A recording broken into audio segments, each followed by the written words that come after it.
veja, né, Nando, o que você está colocando é muito importante. Existe uma relação entre perfeição e limite. Você veja, né? Existe uma graça em ser humano que é de reconhecer e tomar consciência dos próprios limites.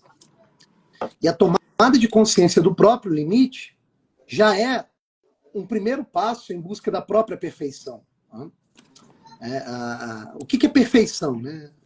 O que é se aperfeiçoar? Se aperfeiçoar é se perfazer, né? É você tentar fazer aquilo que é imbuído pelo seu próprio limite, pela sua própria natureza, pela sua própria essência, né?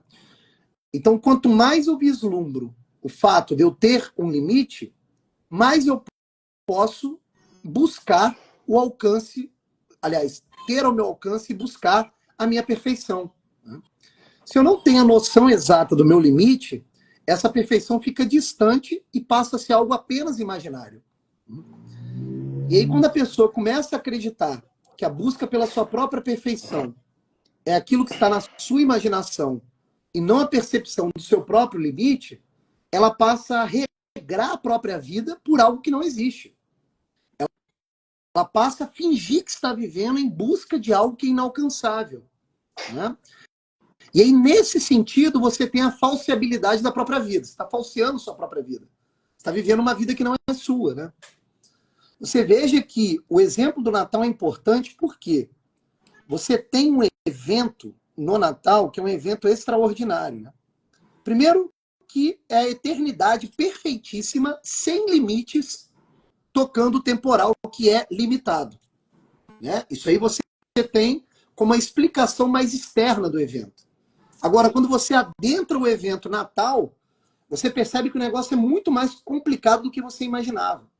Porque, na verdade, você tem o eterno se limitando na figura humana, nascendo de uma virgem que é humana. Então, você tem um Deus, segunda pessoa da Trindade, o Verbo, se encarnando no limite humano. Como que dizendo assim para o ser humano, olha, eu vou vir como modelo de perfeição, mas também vou vir como modelo de alguém que vai sofrer dentro dos limites humanos. Então você tem um verdadeiro Deus, verdadeiro homem, que vem pagar a nossa dívida, né? A dívida eterna que nós contraímos com Deus desde o nosso primeiro pai, mas ele vem pagar de modo humano e temporal. Nesse sentido, não existe religião mais próxima dos homens do que o cristianismo. Então, quando você coloca como título do nosso bate-papo a esperança em assumir o heroísmo do próprio drama, esse título só é possível porque o verdadeiro Deus, verdadeiro homem, fez o eterno ilimitado, perfeitíssimo, esbarrar na limitação humana e dizer o seguinte, olha, existe uma possibilidade para a perfeição dos homens criados, as criaturas. E esse caminho eu, Deus, vou traçar. E o caminho de Deus é dramático. Se inicia com o Natal e se encerra na Páscoa. Há um drama aí, uma narrativa, uma biografia. A grande biografia que quer nos elevar. Como queremos nos mostrar o seguinte, olha para o seu próprio drama. Perceba o seu próprio limite. Tenha consciência do próprio limite para buscar esse limite. É aí que está o caminho da sua perfeição, né? Então, o Natal é uma época fantástica justamente por isso.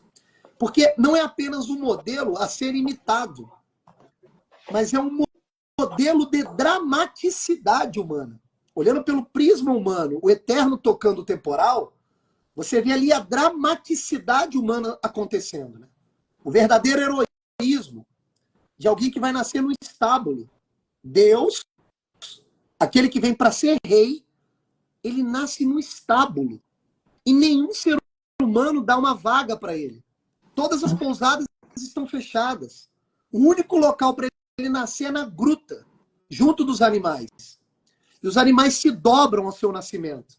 Como que um chamado pedindo para nós observarmos a nossa gruta interior, querendo que meio que nos ensinar o seguinte, olha, A dramaticidade só pode ser vivida na medida em que você faz as suas paixões animais serem dobradas em nome de uma realização espiritual. Então você tem ali um modelo completo, que é o Natal, né? Então, assim, é muito bom reencontrá-los para a gente voltar a tratar esses temas de uma maneira mais voltada à realidade do limite humano. Lembremos, antes da palavra esperança, da palavra heroísmo e da palavra drama se tornarem fetiches na internet, essas palavras, na verdade, estão querendo nos mostrar o seguinte: nós somos limitados. Por isso precisamos de esperança, por isso precisamos de um certo heroísmo para viver os nossos dramas. É assim. Nós não somos anjos. A gente não capta as coisas de maneira intuitiva. Nós não somos uma divindade externa ao mundo temporal. O próprio Deus veio nos mostrar isso como modelo. O Eterno tocou o temporal. E ele aceitou o limite humano, né? Então, assim, é muito importante nós nos lembrarmos disso nesse tempo de Natal. As pessoas, às vezes, não se tocam pelo seguinte, né? Se você sai na rua, né? Você vai comprar um presente agora nessa época, né? Você vai enfrentar fila na loja, você vai sentar num café, né? E você vai perceber algo que é mais ou menos comum em todas as pessoas nesse período. Todas as pessoas estão mais ou menos com bom humor, meio que esperando algo bom que está para acontecer, né? Você percebe também nas pessoas uma espécie de volta à origem, né? As pessoas geralmente estavam longe, elas voltam para a cidade natal, vão reencontrar os familiares. E você percebe também nas pessoas, apesar dessa alegria e desse retorno à origem, uma tristeza silenciosa. Uma tristeza silenciosa. Tanto é que, na hora da oração, na virada do dia 24 para o dia 25, sempre tem um familiar que lembra do ente passado que faleceu naquele ano, trazendo à tona aquela tristeza que estava silenciada. Como se fosse necessário olhar para o passado e falar assim: bem, tivemos aqui um exemplo de uma pessoa que se foi, devemos relembrar isso como um momento oportuno. Mas essa tristeza silenciosa, né, que está dentro, no interior de todas as pessoas, que dá para você perceber no olhar, né? Elas expressam uma alegria, mas tem ali algo muito sério acontecendo nesse interior. Essa tristeza silenciosa vem nos lembrar que a nossa vida é um drama, né? Eu e o Nando temos aí um ponto em comum, né, Nando? A gente teve uma conversa antes dessa live, e a gente passou por perdas familiares, né? Agora de maneira recente, né? Como eu disse, eu tive um primo, né, que passou pelo 8º aborto, né? Sofreu com isso, eu não sei nem se ele está na live, e ao mesmo tempo isso aumentou a sua fé, porque a tristeza silenciosa dele foi transformada em esperança.